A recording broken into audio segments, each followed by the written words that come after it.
Hello everyone, welcome to the video show. I'm Anthony, ready, let's go.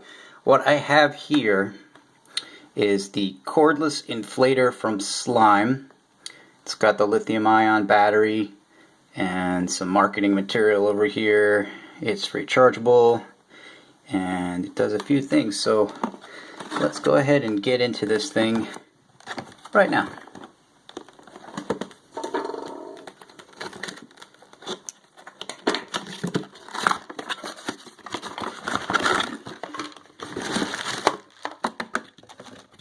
Okay, that's it.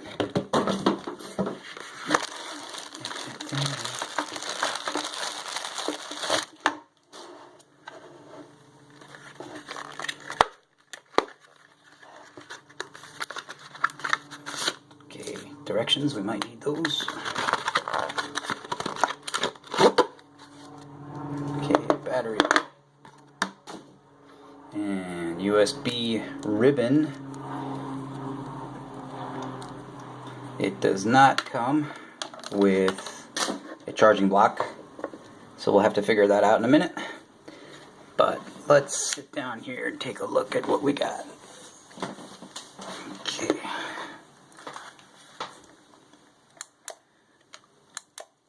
Okay, first thoughts.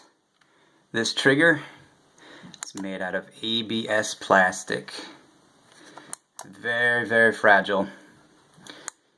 In freezing temperatures, this will shatter because it will become very brittle.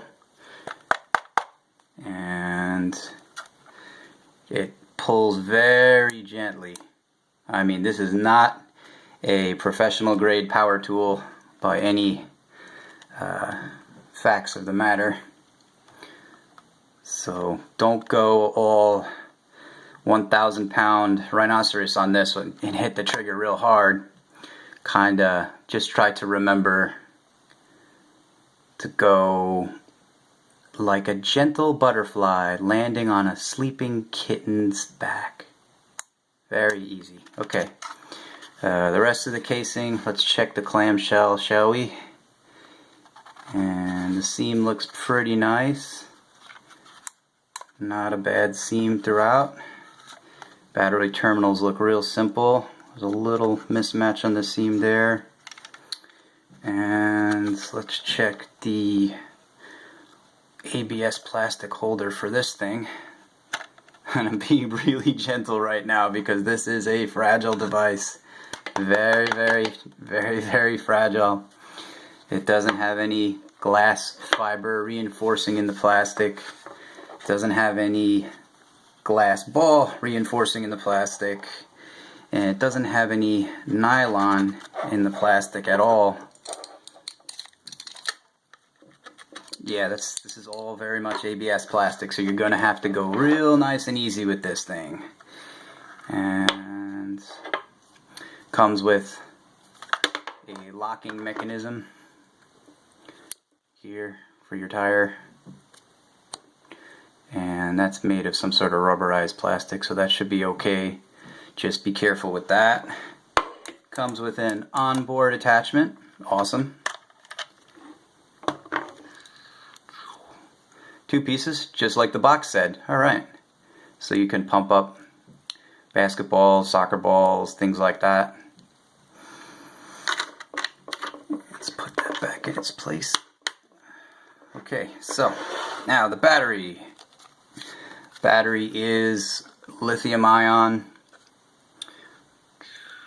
12 volts.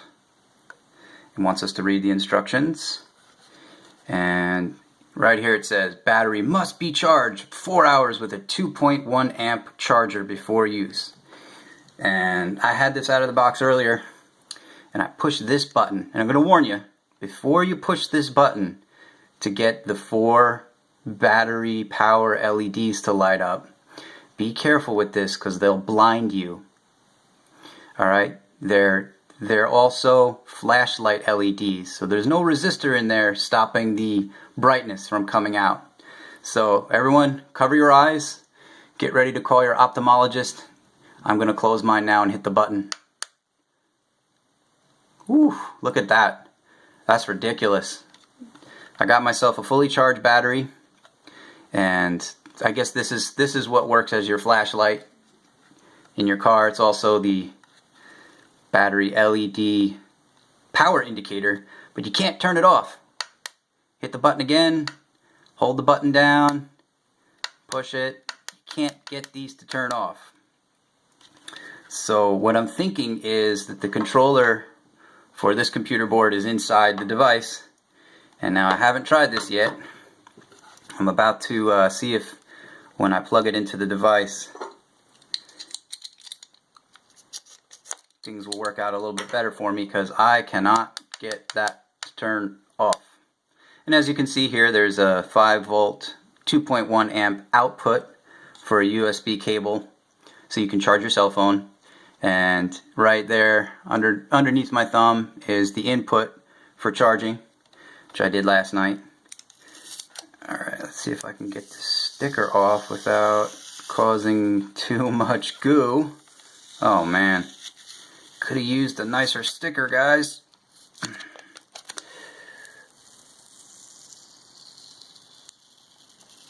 Anyway, I did the best I could on camera here. Alright, let's see if when you plug this in to the air pressure, oh man, this is blinding. Whoa, this does not slide in easy at all. Okay, still on. But at least we have power. Whew, okay, careful of that switch. You might want to use the locking mechanism. So all the way to the right is open, and there should be a middle position. Actually, to the left is locked, to the right is on, and I still cannot get this battery LED indicator to go off, so I'm just gonna have to pull that out or put this down. But I'll go outside a little bit later and I'll do another video of me pumping up a tire. I think I'll drop my tire pressure down to 30 and I'll bring it back up to 33, and we'll test it with my trusted tire gauge. And I'm just going to put this aside for a second because I have a couple of more warnings besides the blinding light that doesn't turn off. There is no USB box that comes with the device. It's just a ribbon, right? So you have to go on here and take a look at what the amperage is. So this is my Samsung 1.55 amps. That's no good. And this is a 2 amp charger. This is the only one I could find in the house that had more than 1.5 amps. I looked through 5 of these things. Now obviously we're an Android family here. We don't have anything from iPhone to check, and well, whatever. So I plugged it into the 2.0 amp.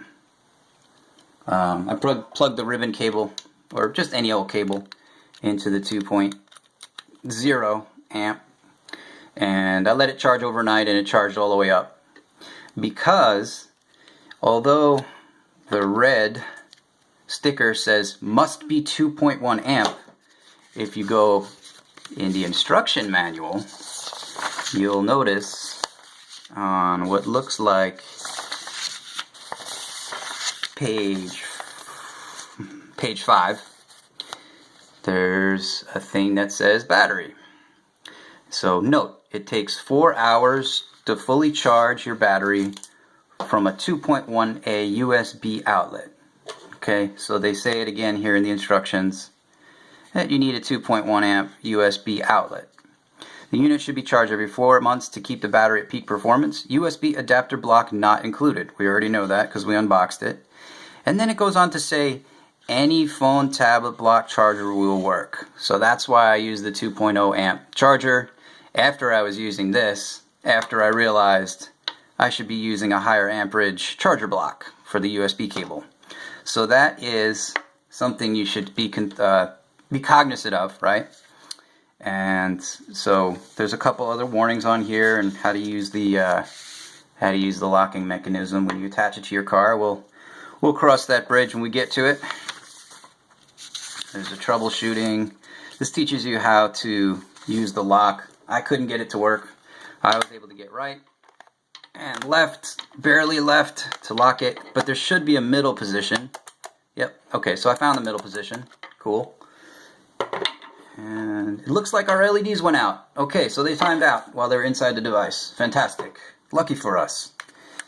And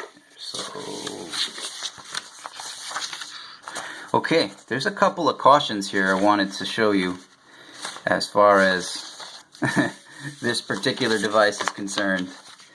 Alright, first, you're not supposed to run your vehicle while you're operating the device, and make sure you have your emergency brake in your car and park, i.e. please don't run yourself over. Okay, here's a really interesting one. Number 2 is important. Do not use Inflator continuously for more than 10 minutes. So no more than 10 minutes. Alright? Allow unit to cool for approximately 25 minutes between use. So if you use it for 10 minutes, you have to wait 25 minutes for it to cool. So that leads me to believe that this thing doesn't have any fan inside, any kind of rotary device that moves air, such as a turbine or any kind of fan. And again, it's all ABS plastic, which tends to not really like the hot or cold. But as you can see, there are these carvings here, here, and the same on the other side. But they're encased in a shiny ABS plastic. So this is all cosmetic. There is no ventilation system on this device. Okay, so that's where this warning comes in. If you can see it here, number 2, it's important because you have a very delicate trigger. Remember the butterfly. You have ABS plastic. Watch out for hot and cold, and it's sealed. Okay, it's pretty well put together as far as the clamshell and how they squeeze it together, and it's fastened very well. But it doesn't have any cooling. No fan. No exhaust fan, no impeller to bring air in, and no cooling fins. I'm pretty sure they have heat sinks inside there if they're aluminum or if they're made of some sort of chemical compound to move heat around the device. But we're going to assume that they don't, because where's all the hot air going to go once it reaches the heat sinks? It's just going to stay inside the device. So be careful. You might overheat this thing if you just go from tire to tire to tire to tire and run it for like 25-30 minutes. It's a pretty good chance you're going to overheat this bad boy. Number 3.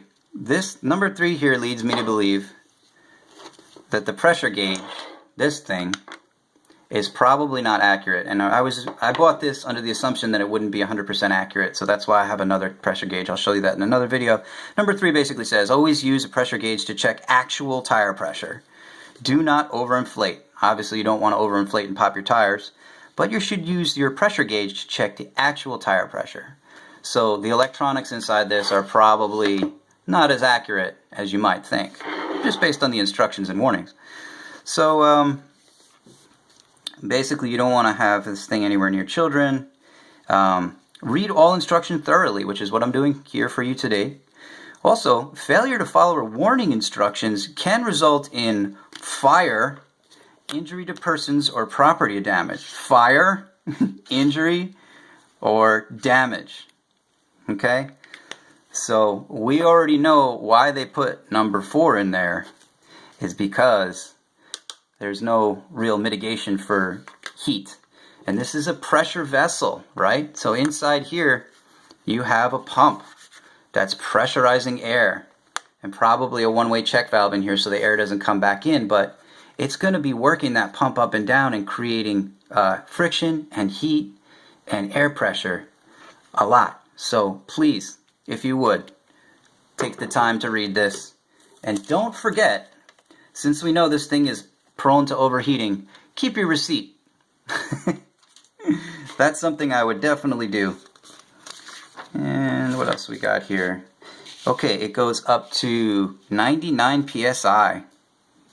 Wow. It's a lithium ion battery. We know it's 12 volts. Alright. And it says tire inflation in 6 minutes. That's good, because after 10 minutes we can't use it. So theoretically, if you're driving your car and you have 4 tires that are pretty low, and for some reason, let's say they're big tires, and it takes 10 minutes to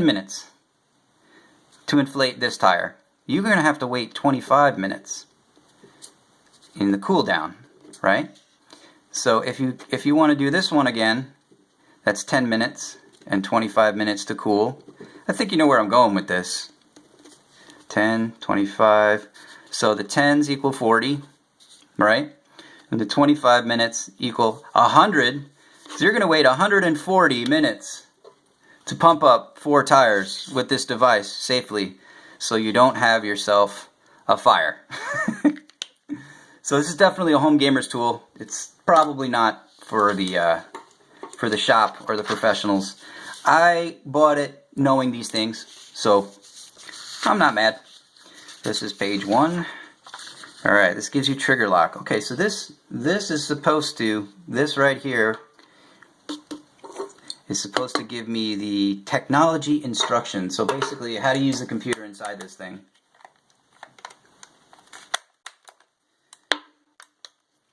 So push the plus or minus button for approximately 2 seconds.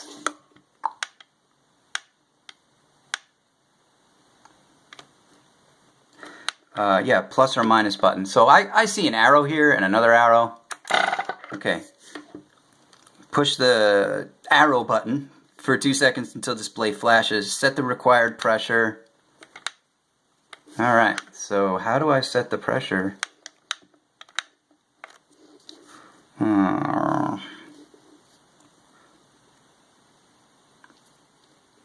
Plus or minus. So I have 35 psi, and basically nothing's happening when I try to change the target. Oh, there we go. You have to hold the button down for a couple seconds, and then you can change the psi. So tomorrow we're going to be going up to 33, and then I suppose you just wait. Yeah, you're supposed to wait 3 seconds according to the directions. The display will show the pressure valve to which a tire will be inflated. So 33. Continuously pressing the plus button will enter into fast settings mode. So what's fast settings? Increasing and decreasing the rate of target pressure at an increased speed. Okay, so basically you hold it down for 2 seconds. You get this. And if you want to go much faster, you just hold it down and the speed should increase in some sort of exponential scale. So that's what they're talking about there. Okay, the next part is basically pull the trigger, and you can pull the trigger. There should be a locking mechanism, but you have to kind of push it hard. So yeah, my locking mechanism doesn't really work that well. So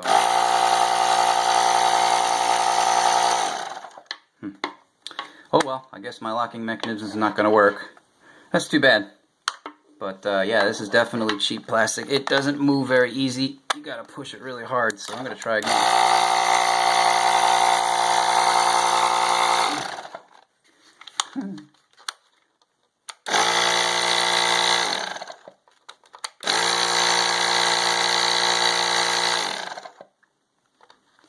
Okay, so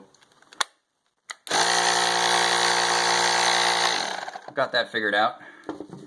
It's one way or another, right? So this thing will automatically stop. I'm reading down here. When the tire pressure gauge reaches the preset 33, should automatically stop. We already went over the battery, and we already went over troubleshooting. So actually, no, we didn't.